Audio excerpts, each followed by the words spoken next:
The trans movement is the mirror image of Christianity and therefore its natural enemy. My heart is filled with joy.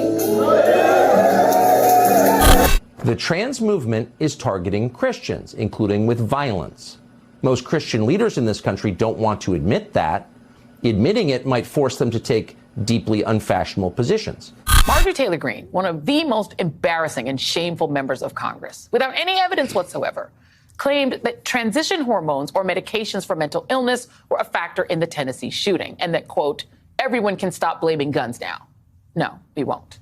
It's time for Buffed, Beautiful, and Bitchin', the at-home workout with Vera DeMilo. God made me in her image. God made me transgender. God made me in her image. God made me transgender. Don't do drugs. If you're doing it, stop it. Get some help. To see these people so cynically weaponize this and exploit these children's debts and their teachers' debts, it breaks my heart. I wonder what those families are thinking right now. Hi, I'm Vera DeMilo, and thanks for tuning in.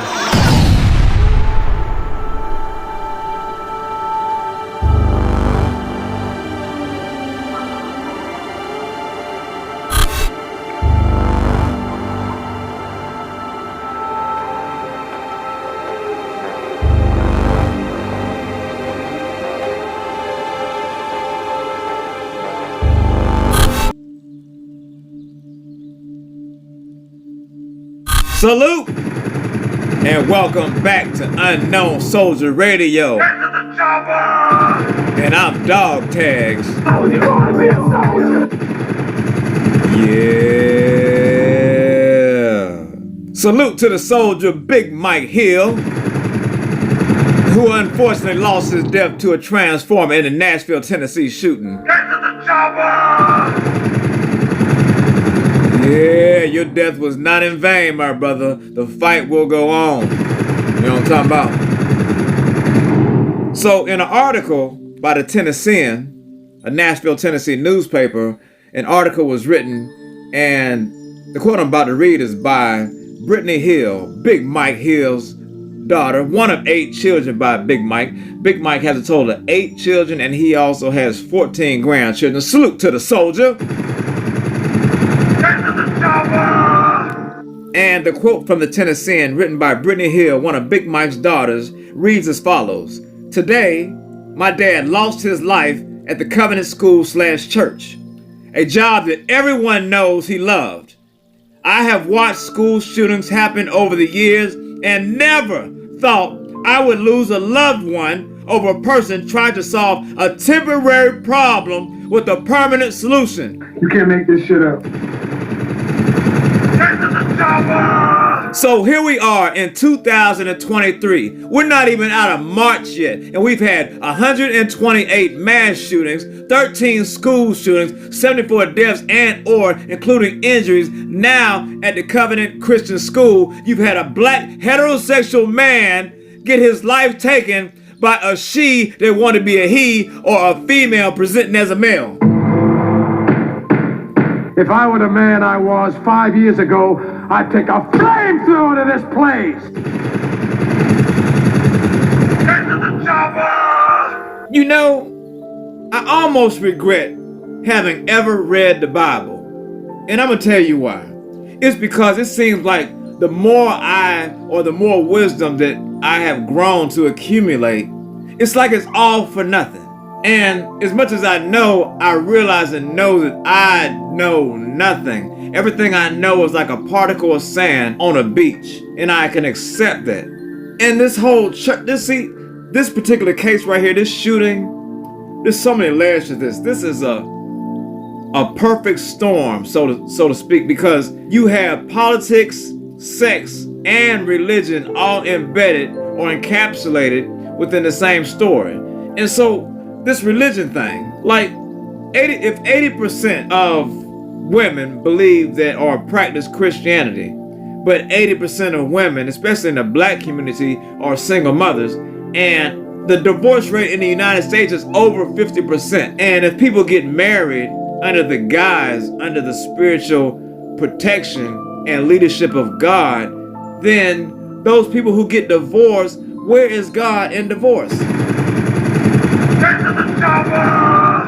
And I'm not knocking divorce, because even God had to divorce Israel because they were being obtuse, obstinate, resolute, and they were starting to develop a reprobate mind.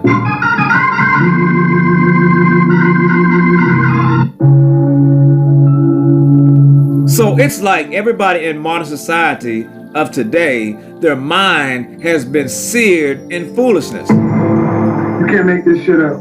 You know, I have a friend who doesn't believe in God, and his name is T-Bird. And T-Bird and I have been friends for almost 30 years.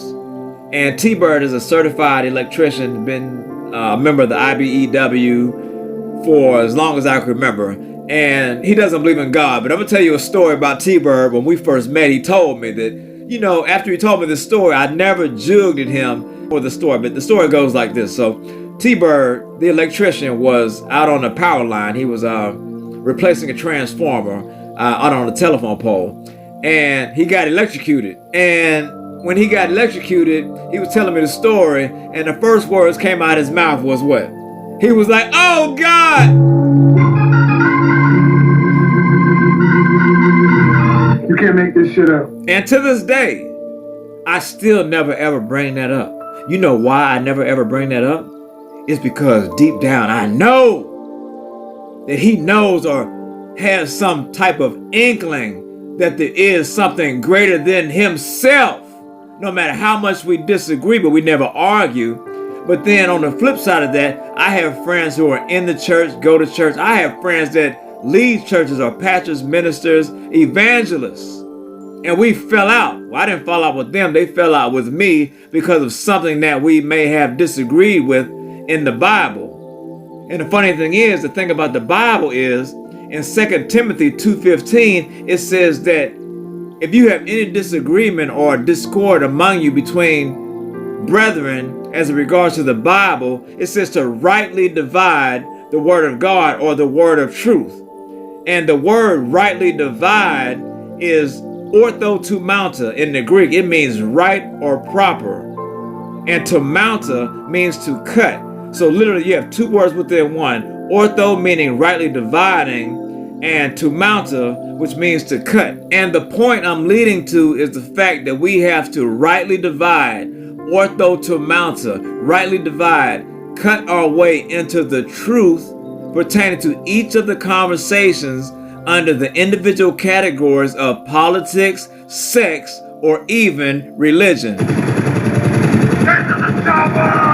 You can't make this shit up. See, when it comes to modern society of today, our modern compasses need to be recalibrated because they're off. They're off mentally, physically, and spiritually. And this is where the church comes into play, because the church is supposed to be the moral compass for society, where it dictates and predicates our future, but yet eradicates us from our past failures and sins. So when you have three different entities, three different heads, three different governments underneath the guise of politics, sex, and religion, this is what we get.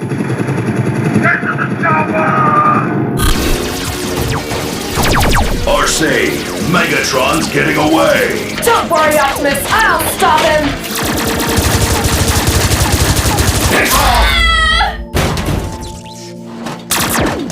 Oh, what the fuck, Megatron? You can't hit a girl! What? Why not? She was shooting me! That wasn't a very feminist thing to do, Megatron. It's 2016, Megatron. Don't you read the internet?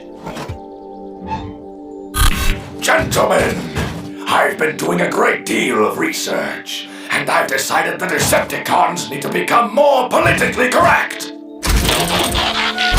I'm a woman now. Megatrans. Stand down.